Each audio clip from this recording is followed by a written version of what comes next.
Back with Steph's Rock Show podcast, and we have a guest and a friend, Eric fucking German. Thank you so much for coming by. Thank you. Thanks for having me. Yeah, of course.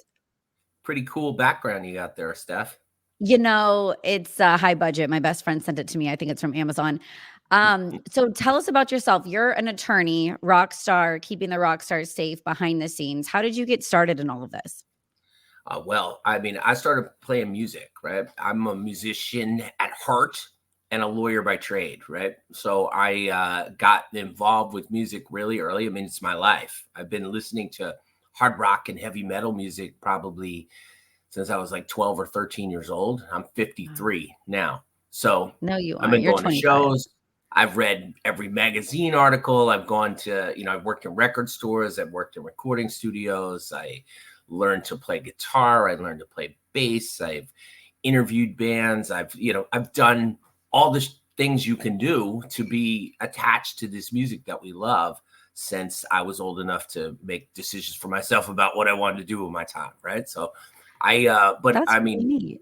I really got involved with it because I went to law school, and I went to law school to try to do entertainment law because I got really fascinated with copyright law, the music industry, and the internet, and the intersection of those three things in the 90s, right? So I very early got convinced that we were going to get all our music through a computer.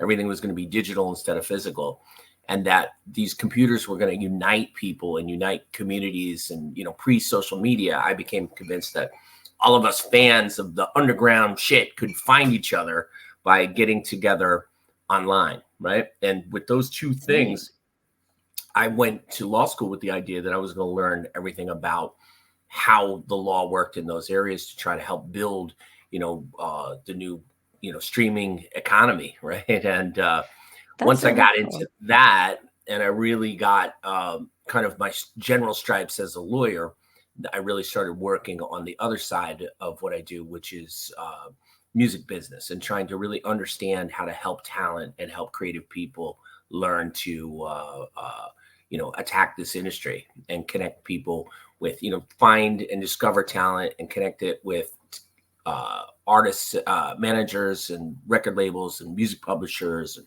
merchandisers and booking agents, and help figure out how to put people on tour and all of that, good stuff, and try to break bands. You're like a good middleman. I just learned that we had something in common because I too started in music, like playing bass myself, and I sucked. So I went into radio because I was like, I'll interview them. I can't really play, but I love every single portion of music and all kinds of music, and from metal to rock and everything. I think I met you. I was trying to think for the first time at a Steel Panther show at the Key Club, like at a booth. That's the first time I remember. God rest the Key Club. I mean, that was really fun times and a great place. And Steel Panther was, every Monday night, or it's like a Metal Mondays, and it was that was epic. Probably 15 years ago or something like that. And a couple days ago. I'm happy to report. I know you live up north, but I'm happy to report that rock and roll is alive on the Sunset Strip, but the Key Club is not. But we still have the Rainbow Bar. But the Rainbow and Viper, they're still, they're still going. The Rainbow, the Viper Room, and the Whiskey are still alive, right? So are you still going out? I mean, when I do go to work, but it's definitely not like back in the old days. And today is more, I'm going with a purpose. I'm going to places to, because I'm working, or I'm not working just to play. Someone. Yeah. And, to me, playing today is more family oriented, and, doing stuff with my wife and kid and that kind of stuff. But you have a beautiful occasionally family. I went to see Bruce Dickinson at the Whiskey a Go-Go do a secret show a couple weeks ago with some of my friends and neighbors, and went to the Rainbow and sat at the big Guns N' Roses table in the back, and saw everybody, and it's still alive and well. It's still pretty I fun want to and go back crazy. down this summer and see the new Lemmy statue. I haven't Oh seen that yeah. in The person new yet. Lemmy statue is years old, Steph, but I yeah, know it's I'm new. I'm boring in Sacramento now. I'm so busy with my family and, real estate and bartending that I miss LA though. It was great times. It was good Yeah, times to be young in on the Sunset Strip. That was no doubt. And the Lemmy very statue fun. is awesome. It's a great tribute to him, and they have more, like, the entire back patio of the Rainbow is, like, they call it the Lemmy Lounge, and it's cool. Aw. I enjoyed the pandemic. Was a really a milestone for a lot of people. It really, everybody stayed home, right? And so it's kind of like, once when I was a kid playing basketball, I remember there were older guys playing on our basketball team. And I said to one guy who was kind of one of the oldest, I was like, how long are you going to keep doing this? How long can you come out and play pickup basketball every week? And the guy said, well, I'm going to do it until I can't. But the thing is, what I've learned is, when you get hurt, that's when you never come back, right? So if you sprain an ankle when you're older and you take 6 months off, then it's hard to come back and start playing again. And the thing about the pandemic, I think, for a lot of people, a lot of nightlife and a lot of rock and roll and bands and stuff like that, was that pandemic forced everyone. It was like twisting an ankle. You had to sit out from basketball for 6 months. And then the question is, who's going to come back? And at that point, when you're at a certain age, or you're doing certain things with your life, it's like, okay, I learned that a different way, right? And I think a lot of people did. So I was concerned that that nightlife wouldn't come back as strong as it did. But again, I was there a couple weeks ago. The And it was Rainbow still Bar and good. Grill is alive and healthy and kicking and rocking and rolling. Oh, good, Happy to good. report. So, can you tell us some, like, up and coming bands that are on your radar right now or that are kinda newer that you dig? Yeah, sure. I mean, like, I love developing artists, right? So right now from Sacramento, there's a great band called Nerve, Nerv, who's out on tour with Asking Alexandria right now. And it's called Badass. Nerve. They're about to release their first new music from since 2022. And they're doing it on a label called Shadowborn Group, which is also based in Sacramento. A guy named Shandan Horan, who was Go Sacktown. right, exactly. We need to And have them they'll on be the playing podcast. Okay. for the Sacramento Trifecta. They'll Yeah. be playing Aftershock Festival coming up soon too You in gotta the come fall. up here. I know we don't have your Raiders there in Vegas, but we are getting the Oakland A's for a little No bit. So doubt, we're getting a no little piece doubt. of Oakland for a couple years. Yeah, no doubt. And I will be coming up, certainly come up for Aftershock. So Nerve is a Okay. great band to check out. Some other great bands. Speaking of Asking Alexandria, Ben Bruce from Asking Alexandria is now managing a band called Archers, Archers. They are fantastic. They're also, modern rock, very cool band, not from Sacramento. Oh, From man. What Wisconsin, we were on a but roll there. they're cool. I really like this little rabble rouser called TX2, who is now out with he's going to be on the Ice Nine Kills in I this saw you moment tour coming posting. up. That Yeah. is a cool lineup. I like both of those people, and I saw you posting about Manson too, like, Yeah, all so of my another faves. another young band that I really like is called The Funeral Portrait. And The Funeral Portrait is signed to Better Noise Music. They have a new song out now with Bert from The Used as a feature, and they've got some other cool surprises coming up soon. And one of the really fun things for them is they will be supporting Five Finger Death Punch and Marilyn Manson on their US tour later this year. So Look at that's a you. fun one too. Today Dude, we just announced an artist called Nathan James is on 6 dates of the Falling in Reverse tour, the Popular Monster 2. One of the things that gives me great pleasure is that these younger, newer acts are like, basically, look, I'm a guy of a certain age that loved rock and roll in a certain era. So some of my favorite artists were Metallica and Megadeth and Iron Maiden. That's kind of where I come from, right? And I'm really yeah. pleased to say that this summer I have two bands opening in stadiums for Metallica, and I have another band opening the Megadeth tour, and Wow. I have another band opening for the Red Hot Chili Peppers, and another band opening That's direct support huge. for Iron Maiden, right? And so all of those bands that I grew up with kind of are all taking out artists that are kind of my headliner status on big tours, right?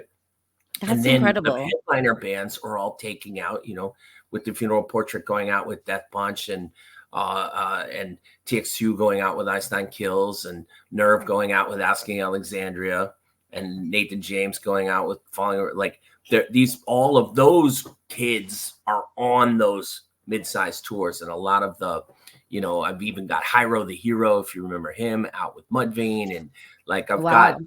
basically what's cool is my bands take out my bands, and the bands Yeah. the bands I was a fan of take out my bands, and then those bands take out the bands that we're trying to develop, and it's an ecosystem. I mean, it's just kind of a It's a circle of life. life. Yeah, exactly. Yeah. That's neat. Well, Circle of that's rock. How about? magical. The circle Yeah. of rock life, like Lion King metal version. You are so busy, I know, and talented, have a lot going on, but you could have your own podcast where you just weekly talk about bands coming out and bands that you like and that you see, or who's going on tour with who. Now, I'm glad I found you again with this new podcast page, because I can see who's going on tour and what's happening. And I know I want to say hi at Aftershock. My phone doesn't work. It gets so crowded, the cell towers in the areas that I Oh, go to no. text people, and my phone doesn't work. So if I don't like cross paths with someone, I'll have to get walkie talkies or something, because Yeah, I'd no love to doubt. see you No, but guys. you're such a presence. Like, who could miss you, right? I'm sure you'll be lighting I'm up wherever loud you are. But we're going to too. be. I'm going tomorrow. I'm getting on a plane for Florida, for Daytona, for Welcome to Rockville, which apparently is Ooh. 150 bands. And Wow. last I checked, I think we have 15 of them. So I basically represent 10% of this festival, which is 150 bands. Well, And we're flying the whole congratulations. team. Yeah, but it's many of them are at 11 o'clock on the pickup truck stage, probably. But what I You mean, got but to start some somewhere, of them and are those guys could be headlining in a couple years, so you never know. exactly. And so we have 5 bands on Thursday, and so we're flying out tomorrow and bringing a couple of my associates who are this will be their first big rock festival. So we're going as a whole team. We're going to attack the thing all 4 days. Basically, put a napkin in our shirt, knife and fork, and we are going Yeah. to eat up the rock.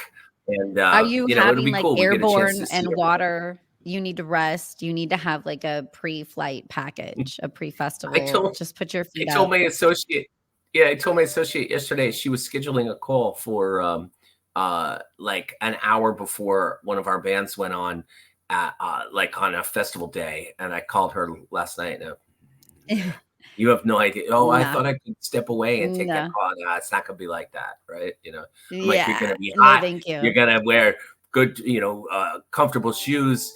It's going to be dirty. It's going to be loud, and you are definitely not going to be wanting to negotiate the details Anything of the important. contract from like off to the side with a phone in your hand, trying to hear. I Yeah. thought Yeah. It better be $1 million that was good contract. advice. I'm a good mentor, right? I was like, You no, are, you're going to you've fly been to in the business Florida. so long. Yeah. Everybody, you're well respected. And I will say, going to a festival from your 20s to your 40s, it changes. It goes from fun, let's drink all day, I want to wear the cutest, maybe most revealing outfit, to your 40s. It's like, Converse, do I have enough water on me? Is there somewhere I could sit down? It definitely changes to like take care of yourself. Wait a minute. So don't bury the headline. You're in your 40s? Yeah. How did that happen? I don't know, but I that's know. wow.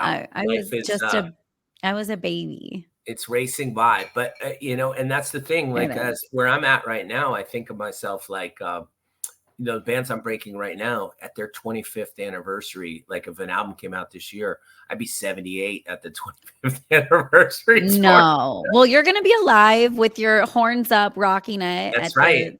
at the My show. brother got me a brick. You mentioned the Raiders. I'm such a fan. My brother got a brick about like honoring our, Eric and Garth brothers forever, right? On the that's outside the stadium. And we always like visit the brick and like kind of fist bump or have a shot or something right before the game. And I'm picturing, he's like, when you're 97 years old, dude, we're gonna be wheeling you out with a bottle of whiskey in your hand, ready for the game, to do our pregame shot, So that's my goal. You are a diehard Raider fan. Like, absolutely, that's definitely you diehard and this Raider girl fan, Jennifer. diehard rock and roll fan, and now diehard Stephanie's Rock Show fan. right? Thank you. Well, I'm an Eric German fan, and thank you so Yeah, much for taking time out of your day. I know you travel tomorrow, you're running around all the time, so thanks for stopping by, and thank you. we might check back in with you because you have so much cool information and what's going on, so I might try to bug you to come back on later. Oh, absolutely. Anytime. It's a lot of fun. It's great to talk to you. Yeah, good talking to you too, dude. Have an awesome, safe trip, and don't get lost in Florida. Thank you. Take care.